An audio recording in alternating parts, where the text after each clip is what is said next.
आज हम आपको भूतिया चर्च की कहानी सुनाने जा रहे हैं, तो चलिए सुनते हैं भूतिया चर्च की कहानी। चर्च की छत की घंटी जोर से बजने लगी और तब राज का ध्यान चर्च की छत पर गया तो अपने दोस्त रतन की लाश उसी घंटी पर लटकती हुई पाई। रतन की रहस्यमयी मौत को देख राज के पैरों तले जमीन खिसक गई और वो खुद को रतन की मौत का जिम्मेदार समझने लगा। राज और रतन असम में स्थित गुवाहाटी में रहते थे और पक्के दोस्त थे। एक रात वो दोनों कोई पार्टी से वापस आ रहे थे। रात बहुत हो गई थी और तब उनको घर पहुंचने में बहुत देर हो जाएगी, क्योंकि दोनों ने पार्टी में खूब शराब पी ली थी और इस वजह से राज गाड़ी धीरे चला रहा था। रतन, राज, आज तो पार्टी बहुत एंजॉय किया, तू गाड़ी चला लेगा ना, या फिर हम किसी होटल में आज रात रह जाते हैं। राज, नहीं रतन, मैं ठीक हूँ, एक शॉर्टकट वाला रास्ता पकड़ते हैं, नेहरू पार्क रोड वाला, जल्दी घर पहुँच जाएंगे। रतन, नहीं राज, उस रास्ते से कोई गुजरने की हिम्मत नहीं करता, वो एक हॉन्टेड रास्ता है। राज, मैं यह सब नहीं मानता, एक बार घर पहुंच जाए बस, इससे ज्यादा छोटा रास्ता और कोई इलाके में नहीं है। रतन ने राज को बहुत समझाया। राज एक नास्तिक था, वो भगवान और भूत प्रेत को नहीं मानता था। बातें करते करते दोनों नेहरू पार्क पहुंच जाते हैं। नेहरू पार्क रोड पहुंचते ही रतन की तो जैसे हालत पतली हो रही थी। राज, क्या हुआ रतन, तू इतना डरा हुआ क्यों है? रतन, मैंने कहा था ना कि यहाँ नहीं आना, तुम बहुत जिद्दी हो राज। राज, तो फिर शुरू हो गया, छोटा सा रास्ता है, अभी कुछ देर में हम घर पहुंच जाएंगे। अचानक चर्च के पास पहुंचते ही उनकी गाड़ी खराब हो गई। चर्च की घंटी बजने की आवाजें जोर से आ रही थी। रतन ने समय देखा, रात के 1 बजे थे। चर्च दिखने में एक पुराने खंडहर जैसा था। रतन, यार, रात के 1 बजे भी चर्च खुला है, अगर हमने शराब नहीं पी होती तो चर्च के अंदर जरूर जाते। राज, यह भगवान ईश्वर सब तुम इंसानों का भ्रम है। एक तो दूर दूर तक कोई मैकेनिक नहीं दिख रहा, शायद कोई लिफ्ट मिल जाए तो सही होगा, गाड़ी के पास इंतजार करते हैं। इतने में रतन को चर्च के बाहर एक बूढ़ा सा आदमी दिखा। रतन, यार राज, वो देख, चर्च के बाहर कोई बैठा हुआ है, चलना देखें, शायद वही हमारी मदद कर दे। राज, मुझे तो वहाँ कोई नहीं दिख रहा, लगता तुझे बहुत नशा हो गया है। रतन, नहीं राज, ध्यान से देख, वहाँ तुझे एक बूढ़ा आदमी दिखेगा। राज ने फिर देखा तो कोई भी वहाँ नहीं था। रतन उस बूढ़े आदमी के पास गया तो उसने देखा कि एक पादरी बाइबिल पढ़ रहा था। रतन हैरान था कि ऐसी खंडहर जगह पर रात के 1 बजे यह पादरी अकेले बाइबिल पढ़ रहा था।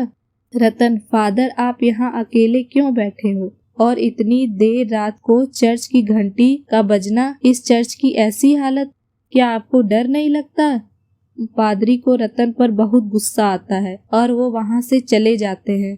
रतन का चर्च के अंदर से देखने का मन हुआ और मोबाइल की टॉर्च ऑन करके अकेले ही अंदर चला गया। उसने देखा कि पादरी एक कोने में बैठकर बाइबिल पढ़ रहे थे। रतन, अरे यह तो आश्चर्य की बात है, अंधेरे में भी पादरी बाइबिल कैसे पढ़ रहे हैं?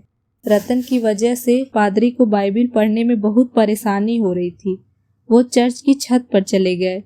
रतन भी अपनी मोबाइल लाइट से पूरा चर्च अंदर से देख रहा था और फिर देखते देखते वो छत पर भी पहुंच गया। रतन उस बड़ी घंटी के पास पहुंचा और उसे बजाने की कोशिश करने लगा। तभी उसे ठोकर लगती है और वो एक रस्सी पे जा गिरा। वो रस्सी अपने आप ही रतन के गले पर बंध गई। पास खड़े पादरी से रतन मदद मांग रहा था, पर पादरी उसे गुस्से से घूरे जा रहा था। रतन, बचाओ बचाओ, राज, राज, मुझे बचाओ। इतने में पादरी रतन को जोर से धक्का देता है और रतन को फांसी लग जाती है। घंटी पे लटकने से रतन दम तोड़ देता है। वहाँ राज भी रतन को ढूंढ रहा था। चर्च के चारों तरफ ढूंढने के बावजूद रतन नहीं मिला। रतन का फोन भी नहीं लग रहा था। चर्च की छत की घंटी जोर से बजने लगी और तब राज का ध्यान चर्च की छत पर गया तो अपने दोस्त रतन की लाश उस घंटी पर लटकती हुई पाई। रतन की रहस्यमयी मौत को देख राज के पैरों तले जमीन खसक गई और वो खुद को रतन की मौत का जिम्मेदार समझने लगा। राज ने देखा कि रतन की लाश के पास बाइबिल पढ़ने की आवाज आ रही थी। इतने में राज को रतन का कॉल आया। राज, रतन तू, तेरा कॉल? यह सब क्या है?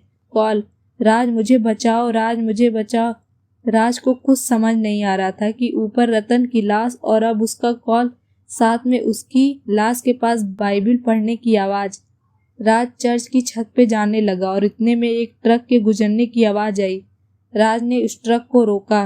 राज, सुनिए भाई साहब, प्लीज मेरी मदद करो, मेरे दोस्त की लाश वहाँ चर्च के ऊपर लटकी हुई है। ट्रक ड्राइवर, अरे साहब यहाँ कैसे फंस गए? चलिए यहाँ से, यहाँ बहुत खतरा है। राज, क्या बकवास कर रहे हो, इंसानियत के नाते तो मदद करो।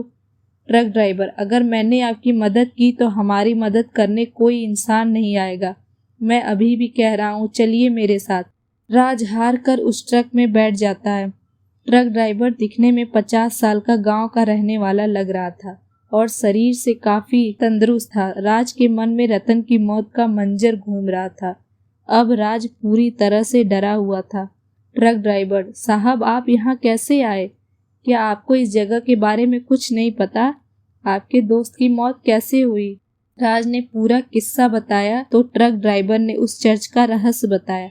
ट्रक ड्राइवर, जब भारत पर अंग्रेजों का शासन था तब आजादी की लड़ाई में बहुत से क्रांतिकारी शहीद हुए और कोई निर्दोष भारतीय लोग अंग्रेजों की गुलामी पर मजबूर थे। इस पर चर्च के एक प्रसिद्ध ब्रिटिश पादरी विल्सन अंग्रेजों की तानाशाही के खिलाफ थे और हमेशा भारतीय लोगों के पक्ष में रहे। यह देख ब्रिटिश सरकार को पादरी विल्सन पर शक हुआ कि वो भारतीय लोगों की सहायता कर रहे हैं। इस बात से नाराज होकर एक दिन ब्रिटिश सरकार के एक अधिकारी ने पादरी विल्सन के गले में रस्सी बांधकर उन्हें चर्च की छत पर टंगी बड़ी घंटी पर लटका दिया। पादरी विल्सन ने अंग्रेज सरकार को पतन का अभिशाप दिया। पादरी विल्सन ने तड़पते हुए दम तोड़ दिया और उस चर्च को अंग्रेज सरकार ने खाली करवा दिया। तब से पादरी विल्सन की आत्मा उसी चर्च में आज भी भटक रही है और रोज आधी रात को चर्च की बड़ी घंटी बजने की आवाज आती है। कोई भी उस चर्च से गुजरने की हिम्मत नहीं करता। राज, लेकिन मेरे दोस्त की मौत, उसका क्या? और तुम्हें कैसे पता यह सब? ट्रक ड्राइवर, हम लोग गांव में बचपन से इन्हीं कहानियों को सुनकर बड़े हुए हैं। आप जैसे शहरी लोग नहीं समझेंगे। जब कभी कोई इस चर्च में आया या फिर पादरी से बात करने की कोशिश की तो ऐसी पुरानी जिद्दी आत्माएं किसी की भी मौजूदगी पसंद नहीं करती, क्योंकि उस जगह पर सिर्फ अपना कब्जा समझती हैं और कभी छोड़ के कहीं नहीं जाती। अपने दोस्त को पादरी ने ही मारा है, मारा होगा।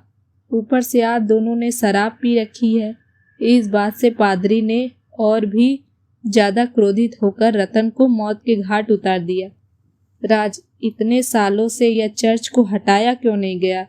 यह सब कब तक चलेगा?